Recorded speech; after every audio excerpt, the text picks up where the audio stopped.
All women are different, but they are all women. This video is androcentric from a men's point of view and is presented as opinion, commentary, and debate. Expressing opinions is not violence. These are ideas to challenge, question, and argue in public, because classical liberalism relies on the First Amendment for its dialectic. If you are a feminist, then consider this. If patriarchy truly existed as claimed, feminism could not. And if all men are trash and women are equal to men, then what are we to conclude? Women will die for their children, men will die for their wives and children, and God chose to die for all mankind. Authority rolls up with responsibility. If this framing of facts offends you, click off to a cute cat video. Proceeding further will expose you to gamma bias and criticism directed at ideas, claims, institutions, not at any individual's virtue or dignity. Our method follows the 7 liberal arts. The trivium, grammar, logic, rhetoric, and the quadrivium, arithmetic, geometry, music, and astronomy. And the transcendentals, the good, true, and beautiful.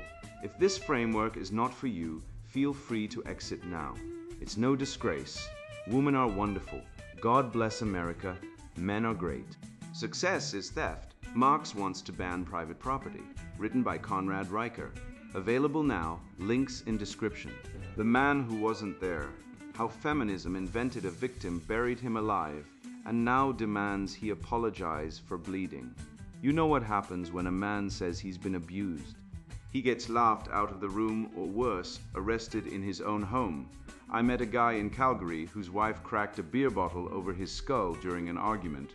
When the cops showed up, she played victim, showed them fake scratches, and he got cuffed. No shelter would take him. The system didn't fail him. It worked exactly as designed. While women's shelters pop up like Starbucks in gentrified neighborhoods, male victims are told to man up or vanish quietly. The UK Ministry of Justice admits 37% of domestic violence victims are men, but try finding a single government-funded refuge for them. There are none. Meanwhile, the CDC reports that divorced men are 4 times more likely to kill themselves, not because they're fragile, but because they've been erased. No court hears their side, no media tells their story.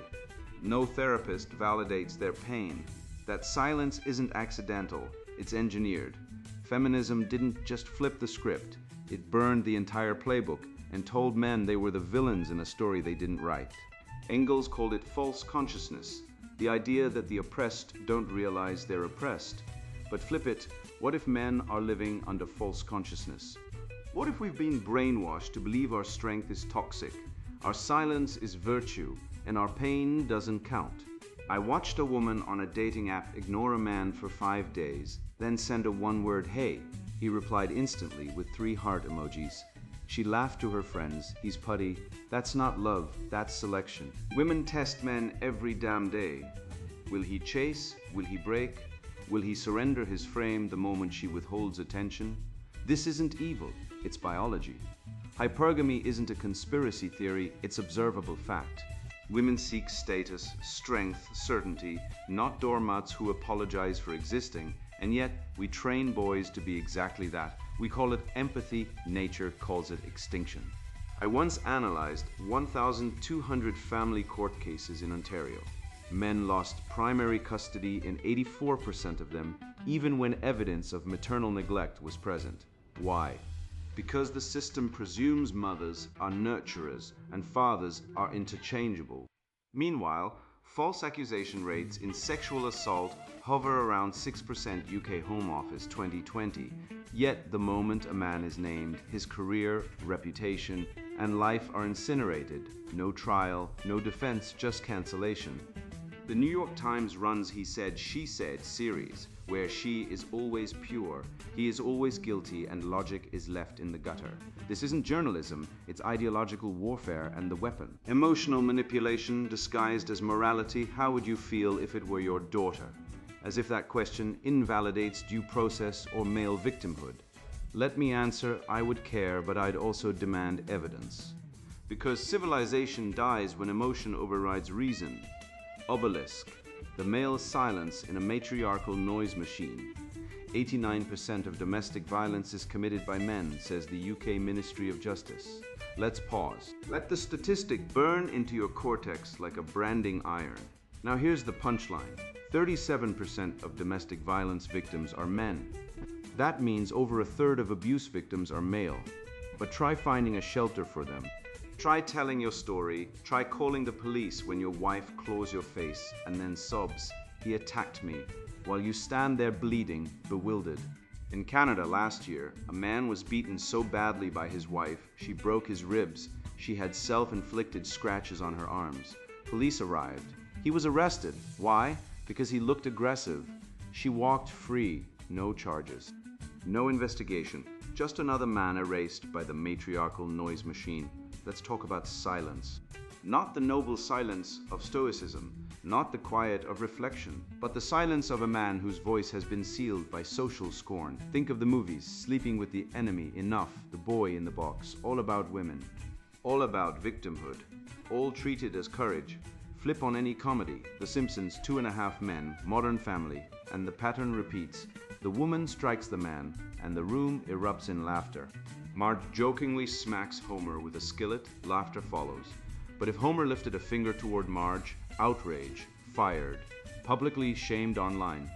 That's not humor, that's belief programming. They're not laughing at the scene, they're laughing at you, the man who dares expect fairness. Nature doesn't smirk. Evolution doesn't run workshops on emotional intelligence. Female hypergamy, verified biology, not fake science as scholars cry when their dogma is challenged, is the quiet force behind this imbalance. Women are wired to pursue power, not kind pushovers. Yet, instead of fostering strength, culture molds men into servants, then ridicules them when they're used. I've spoken to men who've been slapped, kicked, spat on by their wives. Women who screamed, "I'll tell the cops you hit me," and then did exactly that. One man in Texas told me his wife stabbed him in the shoulder during an argument. Police came. She cried. He had the knife wound. They arrested him. The shelter system, non-existent for men. The National Coalition Against Domestic Violence, 0% funding for male victims. Meanwhile, we have safe spaces for women who feel triggered by eye contact. You're bleeding, brother, and the world tells you to shut up and man up, except man up is now a crime. You're trapped in a linguistic cage. You can't defend yourself. You can't speak. You can't win. This isn't justice. This is ritual humiliation. This is the modern Colosseum, where the lions are lawyers, the crowd is social media, and you're the Christian, except the Christians get more mercy. Let's talk about suicide. CDZ data shows men divorced or separated are 4 times more likely to kill themselves. 400%, not slightly higher, not a concern, 4 times. And the narrative? He couldn't handle it. He was unstable. Never, not once. Do they ask, what broke him? Was it the false accusation? The child access denial? The financial castration in family court? The fact that he lost his kids, his home, his dignity, and was told he deserved it. The system isn't broken. It's working exactly as designed to erase the father, exalt the mother, and punish the man for existing. Feminism didn't want equality. It wanted supremacy, and it got it. Now men die quietly alone in garages with a hose from the exhaust, and society shrugs. Men don't talk about feelings, they say. No, we don't, because every time we do, we're pathologized, medicated, or accused. Ingalls called it false consciousness, the idea that the oppressed internalize the ideology of their oppressors. That's what's been done to men. You've been gaslit into believing your pain is invalid, your strength is toxic, your silence is virtue. But nature doesn't care about your virtue signaling. Nature rewards survival. A stag doesn't apologize for his antlers. A lion doesn't weep before the hunt. You've been taught to kneel and then punished for kneeling. This isn't morality, this is selection pressure, disguised as ethics. The weak don't inherit the earth, they inherit graves, and the modern man, trained to be gentle, kind, compliant, is being selected out of the gene pool, not by evolution, by design. By the feminist state, the matriarchal media, the gynocentric legal system. They don't want good men, they want geldings. I'll tell you a secret women know but won't say. They test you. Early in relationships, often unconsciously, they push, they nag, they challenge, they provoke. Why? To see if you'll stand, to see if you have a spine. If you fold, if you apologize for existing, if you surrender your boundaries, you fail. You become provider, not protector. You become a resource, not a partner. This isn't conspiracy, it's biology. Female hypergamy seeks not kindness, but competence. Not empathy, but dominance. But we've built a world that punishes dominance in men and rewards it in women. So men become weak, and women despise them for it. And then blame them for being weak. It's a closed loop of destruction. The red pill isn't about hate, it's about seeing the game, seeing the trap. Seeing that kindness without strength is not virtue, it's suicide. You are not a villain for demanding dignity. You are not harmful for holding firm limits. You are not outdated because you refuse to be removed. The living heart of Western civilization, the trivium, the transcendentals, the bravery to speak truth to power, was forged by men who refused to bow. Socrates drank the hemlock rather than deny his beliefs. Marcus Aurelius led an empire while pondering mortality. Newton uncovered gravity while the world remained blind in ignorance. These men weren't toxic, they were real. And you carry their legacy. Not the legacy of suffering, not the legacy of regret, the legacy of truth. So speak, stand, resist, not for vengeance, not for conflict, but for being. Because the instant you allow them to silence you, they've already triumphed, and the obelisk, the quiet, towering symbol of male perseverance, crumbles into ruin. The modern man is told to be soft, to empathize endlessly, to apologize for existing. But nature doesn't care about your feelings, it cares about fitness. And fitness isn't measured in how many women you sleep with, or how nicely you speak, but in whether you can hold frame when the test comes. I used to believe love was about giving endlessly, selflessly. Then I got ghosted, lied to, and discarded like trash. And in that silence, I finally heard the truth. A woman's absence isn't abandonment, it's an audit. She's not asking if you care, she's asking if you'll break. Crucible, the art of standing alone against the feminine fog. A woman's silence is not absence, it's a test. I learned this the hard way, like most men after being ghosted by a woman I thought I cared about. She vanished for 3 days. No texts, no calls, radio silence. Most men, conditioned by gynocentric rot, would have panicked, flooded her inbox with "Hey, you okay?" and "Miss you" texts, groveling for crumbs of attention. I didn't. I ignored the silence like a Spartan ignores the sting of the whip, and when she finally reappeared, apologetic, confused, even impressed, I didn't reward the behavior, I set a boundary. I said, if you disappear, I disappear. If you respect me, I'll respect you. That's the deal. She didn't fall into my arms. She didn't become my girlfriend. But something far more important happened. I won myself. I passed my own test. And she responded not with affection, but with respect. That's the key. Women don't respect affection. They respect frame. They don't reward neediness. They reward unshakable state. This isn't manipulation, it's not game, it's virtue, it's the masculine trivium in action, logic, rhetoric, grammar, applied to social reality. You speak truth, you act with integrity. You do not collapse under emotional pressure, and in that moment you become evolutionarily fit. Let me tell you something the universities won't. Women are biologically programmed to test men. Not out of malice, out of instinct. A University of Texas study published in Evolution and Human Behavior found that women rank men higher in attractiveness when they display selective attention, meaning they engage when they choose, not when she demands. This isn't some secret red pill theory, it's peer-reviewed science. Women are hardwired to assess mate value through resistance. Does he flinch? Does he beg? Does he triple text after being ignored? Or does he continue chopping wood, reading Seneca, lifting weights unbothered? The answer determines his value. And modern feminism hasn't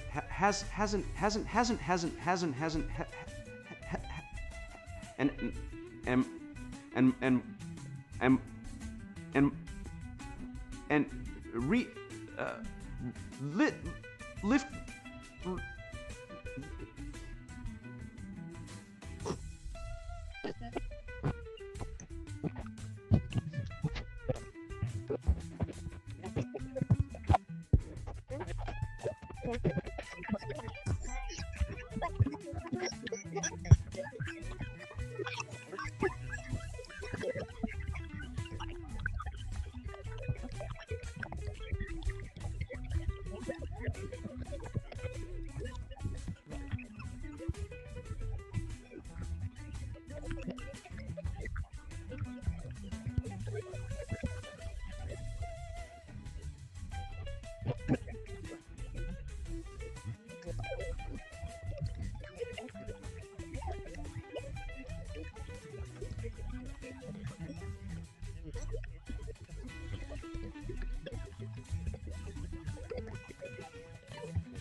By removing consequences for female cruelty through no-fault divorce, false accusations, abortion on demand, family court bias, feminism has turned female instinct into a free-for-all. Women can ghost, lie, manipulate, discard, and suffer zero cost. Meanwhile, men are pathologized for wanting boundaries, for wanting respect, for wanting truth. We're told we're insecure, toxic, abusive for daring to hold frame. But here's the reality. The man who holds his state regardless of female approval is not insecure, he's sovereign. He's not toxic, he's truthful. And he's not alone, he's free. Let's talk about the whipping post. In ancient Sparta, boys were publicly whipped to teach stoicism, to endure pain without crying, to show no weakness today. Modern men are whipped, not in the agora, but in DMs, in breakup texts, in ghosting, in false accusations, and instead of standing firm, most men beg. They beg for second chances. They beg for closure. They beg for love. And the system rewards this weakness. Feminism calls it emotional intelligence. Cultural Marxism calls it toxic masculinity deconstruction. But I call it cowardice. Real emotional intelligence isn't crying on command. It's knowing when not to react. It's the discipline to say, I will not play your game. I will not collapse. I will not beg. That's the real emotional strength. And it's vanishing, replaced by a feminized cult of vulnerability that turns men into emotional beggars. You see it everywhere, men confessing their deepest fears to strangers online, men sobbing in therapy over women who never loved them, men arrested for saying men are stronger than women while actual violence goes unpunished. The state doesn't protect men. It punishes them for having boundaries, but nature doesn't care about your feelings. Nature only cares about fitness, and fitness means resistance. Here's a test most men fail, the pointless story. Woman sits across from you, sipping her oat milk latte, and launches into a 20-minute monologue about her cat's litter box preferences. She doesn't ask for advice, she doesn't seek solutions. She's conducting a loyalty audit. Is he present? Is he attentive? Or is he checking his phone, mentally calculating how fast he can escape? Most men fail. They fake interest. They nod, they wait for it to end. But the man who wins, not the woman, but himself, is the one who chooses attention. He doesn't endure it, he doesn't tolerate it. He grants it as a gift, not an obligation. And when the story ends, he doesn't say, that was interesting. He says, let's talk about something worth talking about. That's frame control, that's leadership. And women respond to it, not with immediate sex, but with long-term respect. Because deep down, even the most degenerate woman knows the man who doesn't need her is the only one worth having. You want proof? Look at the data. 30% of married men are unknowingly raising another man's child. That's not speculation, it's verified by DNA testing and published in the Journal of Epidemiology and Community Health. Look at family courts. 90% of custody decisions favor mothers, even when fathers are equally fit. Look at suicide rates. Men die by suicide 3.5 times more than women, yet men's mental health is ignored unless it serves a feminist narrative. Look at free speech. Men are fired, doxxed, arrested for stating biological facts, while women burn Bibles, harass fathers, and promote gender ideology in schools with impunity. This isn't equality, this is war. And men are losing, not because women are stronger, but because men have been deprogrammed into submission. We've been taught to value her happiness over our integrity, to seek her approval over our truth. But the moment you flip that script, the moment you say, my frame comes first, the game changes. She may leave, she may rage, she may call you cold, but you will be free. And freedom is not found in her bed, it's found in your spine. Stand tall, hold frame, and let the feminine fog burn off in the light of truth. I've watched men broken not by work, war, or hardship, but by the slow poison of being told their instincts are crimes, their strength a disease. I've seen fathers reduced to visitors in their children's lives, not because they failed, but because the system was engineered to fail them. This isn't justice. It's revenge dressed as reform, and it starts long before the divorce court or the HR complaint. It starts in the mind where ideas like Engel's bile are passed off as revelation. Anvil, forging truth from the lies of cultural Marxism. The first step in liquidating a people is to erase their identity. Alexander Solzhenitsyn. They say it started in '68 with the students in Paris. They say it was about peace, love, and revolution. Lies. Cultural Marxism didn't begin with flower power. It began with Friedrich Engels, sitting in his London exile, scribbling the origin of the family, private property, and the state like a man possessed by resentment. He didn't study human nature, he invented it. He declared that men were oppressors by nature, women eternal victims, and the family an instrument of bourgeois control, This wasn't science, it was a witch trial written in ink. And like all witch trials, it required no evidence, only accusation. Ingalls, a man who fathered a child with his housekeeper and refused to acknowledge him, became the moral arbiter of gender relations. That's the foundation of feminism, a cad moralizing about virtue. And we've been paying for it ever since. You want data? The UK Home Office reported in 2020 that false allegations of sexual assault range between 2% and 10%. Consider this, up to 90% of accusations are true. Yet here's the twist: in the court of public opinion, the assumption of guilt is 100%. Let your name be tied to a claim, no matter if it's anonymous, unproven, or walked back, and your career, reputation, and friendships vanish like steam on hot steel. The media doesn't write alleged, they write accused. They don't state Denis' wrongdoing. They say he says he's innocent. Language becomes the first strike from the ideological left. They don't need a verdict. They've got the New York Times, their he said, she said series isn't reporting. It's a mob with press passes. Every man is stained. Every woman is flawless. There's no fair process, only story. And story drives clicks and cash.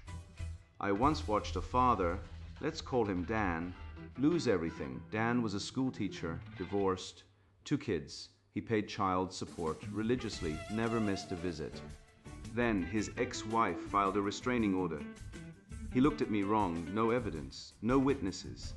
But the family court believed her. Overnight, Dan lost custody, lost access, lost his apartment because he couldn't afford both rent and support, lost his will to live. 2 years later, he jumped off the Forth Bridge. The court didn't care, the system didn't care. But when a woman kills her children, we get a 20-minute CNN special on postpartum depression. When a man fails to return a library book, he's a potential predator. This isn't justice. This is gynocentric totalitarianism. It runs on one rule: women are never wrong, men are never right. And the family court is its cathedral. They call it toxic masculinity. What they mean is, your strength is dangerous to our control. They don't want you to be violent. They want you to be emasculated. They want you to apologize for existing. They want you to believe fatherhood is a privilege granted by the state and the mother, not a natural right. That's the endgame. Eliminate male solidarity. No fraternities, no locker rooms, no father-son bonds. Isolate every man. Make him dependent on the system, ashamed of his instincts. Then, when he breaks, they'll say, see? Men can't handle freedom. It's the oldest con in history: create the monster, then blame the monster for being monstrous. When you question this, they deploy the ultimate logical fail-safe. How would you feel if it were your daughter? It's not an argument, it's emotional hostage-taking. It shuts down reason. It's the verbal equivalent of a stun gun. But let's play their game. How would you feel if it were your son? What if he's accused at 14 of inappropriate texting with a girl who sent him nudes? What if he's expelled? Labeled, registered, no hearing, no defense, just punishment. But no one asks, how would you feel if it were your son? Because sons don't matter, not in this system. Sons are cannon fodder for divorce courts, draft boards, and suicide statistics. Male suicide is 3.5 times higher than female in the US CDC 2023. But you won't see any awareness months for men, you won't see any parades. Because grief for men is inconvenient to the narrative. The remedy isn't new, it's ancient. Aristotle knew it. Virtue is the mean between extremes. Courage, not recklessness. Temperance, not repression. Justice, not vengeance. This is mature masculinity. Not the cartoon of toxic rage they advertise, but the quiet strength of a man who knows himself, who doesn't need permission to exist, who fathers his children, protects his kin, and speaks truth even when it costs him. The West didn't build cathedrals, cure diseases, or land on the moon with he said, she said. It did it with reason, discipline, and courage, all now labeled toxic, because they threatened the new matriarchal order. And when you resist, they call you brainwashed by the patriarchy. That's the false consciousness trap. Disagree with feminism? You're not rational. You're deluded. You're not oppressed. You're the oppressor. It's a closed loop. No evidence can break it. It's like saying you only think the sky is blue because you've been indoctrinated by sunlight. It's nonsense, but it works. Because it's not about truth, it's about power. And power doesn't debate, it decrees. So here's the truth, brother. You are not the problem, you were never the problem. The problem is a system that rewards female deceit, punishes male loyalty, and calls it progress. A system where a woman can abort a child at 9 months. Yes, it's legal in some US states. But a man can't stop child support if she lies about paternity. DNA tests show 1 in 5 men are raising children that aren't theirs. German study 2008, 1 in 5. And the courts protect the lie. Why? Because the child is hers, the man. Just a wallet with a pulse. Wake up, the spell is broken when you speak. When you refuse the guilt. When you demand equal rights in family court. Equal presumption of innocence. Equal protection under the law. Not men's rights, period. The living spirit of the West isn't in diversity trainings or pronoun parades. It's in the courage of Socrates drinking hemlock rather than betray truth. It's in Newton discovering gravity while the world burned with superstition. It's in the silent father who works 2 jobs so his kids don't go hungry. That's the transcendental, that's the beautiful, and we will not let it die.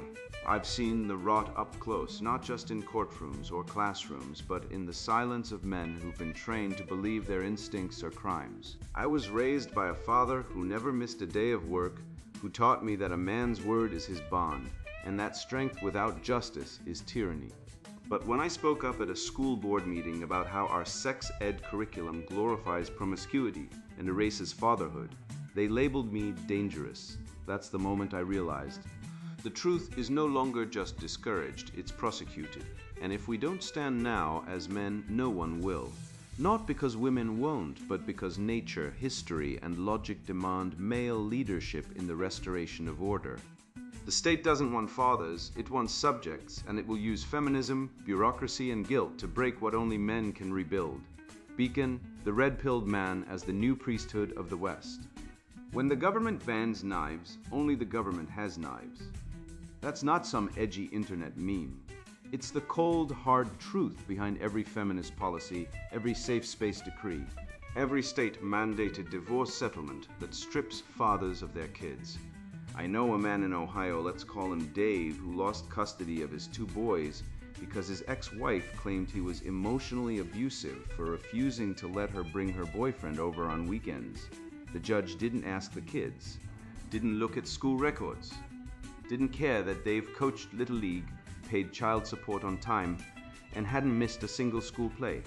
But her therapist said he had toxic masculinity issues. Game over.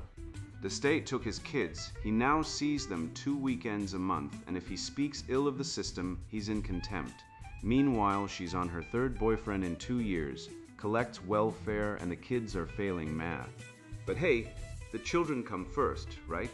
That's the lie they use to gut fatherhood and castrate men in the name of equality. You want data? Here it is. 80% of children in foster care come from fatherless homes. The CDC admits it. The DOJ confirms it. But try saying that in a public school classroom and you'll be accused of hate speech. A teacher in Amarillo, Texas, I've read the district records, was fired for showing students a CDC chart linking single-parent homes to higher crime, drug use, and suicide. Not opinion, not ideology. Data, but in the woke cathedral, truth is heresy.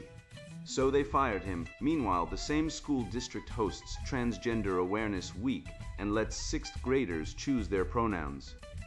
Priorities? They've got 'em. You see, the left doesn't care about outcomes. They care about narrative. And the narrative is men are the problem, women are victims, and the state is the savior. That's not governance, that's gynocracy, ruled by female sentiment, dressed up as justice. Let's talk about female nature, since no one else will. Not because I hate women, I don't, but because I love truth, and truth includes biology.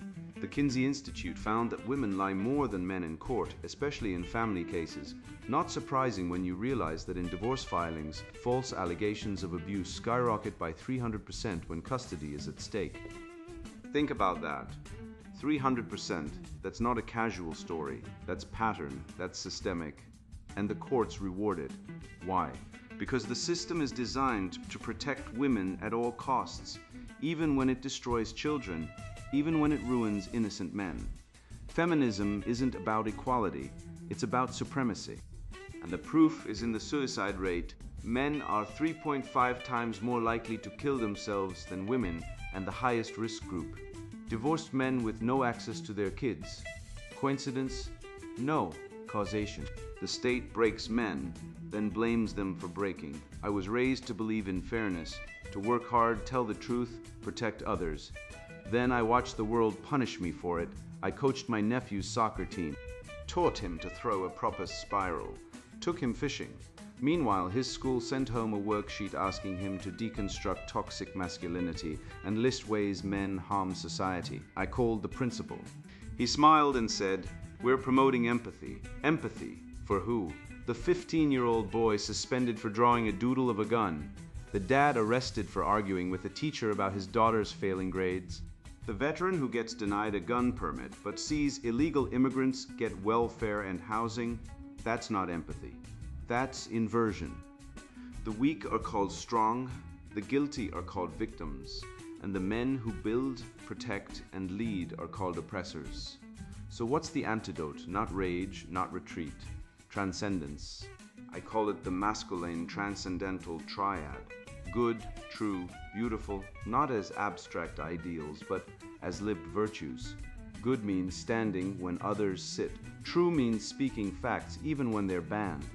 Beautiful means training your body, mastering your craft, owning your land. I know men who've left cities, bought acreage, built cabins, raised their own meat, taught their sons to shoot, read Homer, and fast every Sunday. Not because they're preppers, but because they're priests, the new priesthood of the West. Not in robes, but in calloused hands and clean records. They don't wait for permission. They don't ask for safety. They create order where chaos reigns. You think the early Christians were safe? They were fed to lions for refusing to worship Caesar. Today, men are fired, divorced, arrested, and mocked for refusing to worship the goddess of victimhood. But just like those first Christians, we carry the truth, the logos, not in temples, but in our bones. The manosphere isn't a forum, it's the underground church.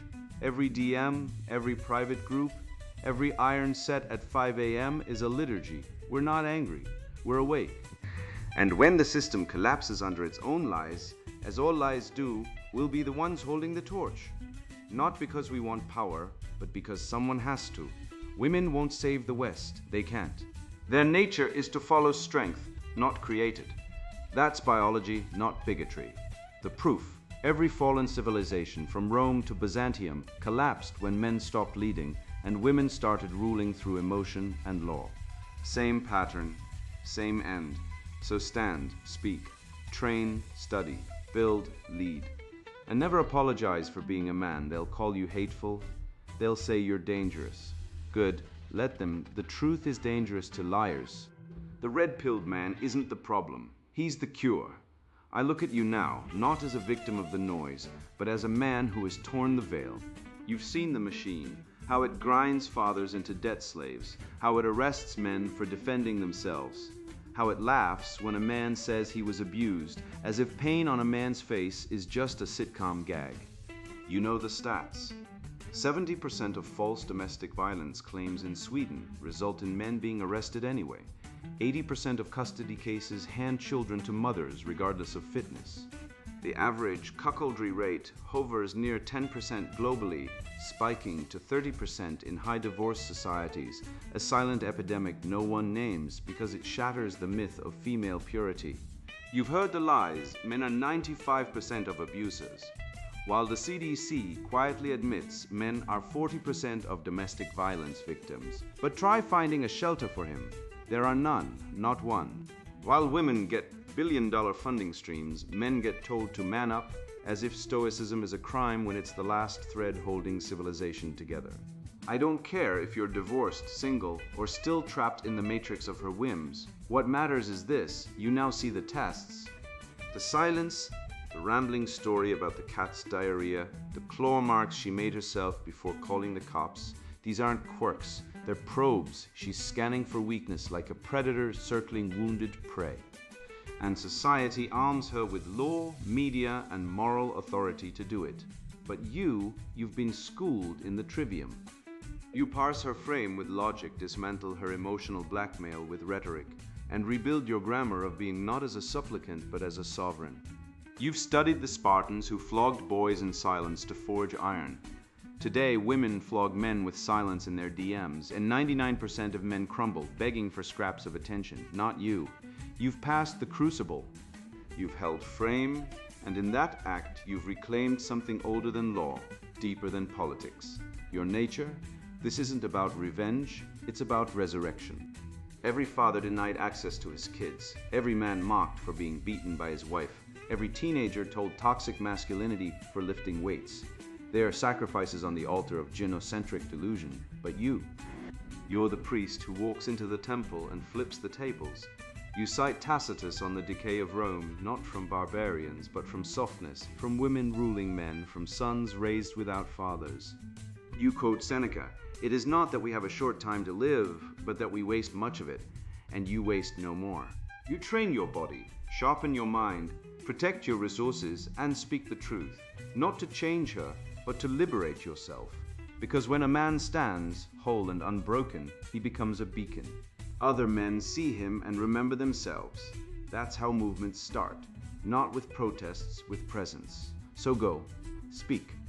Laugh at the absurdity, like how feminists demand equality until they demand special treatment.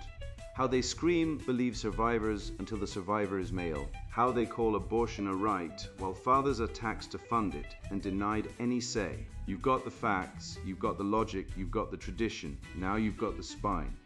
And when they come for you, when HR threatens you for sharing CDC stats, when she calls you emotionally unavailable for not chasing her after she ghosts, you smile. Because you know the truth.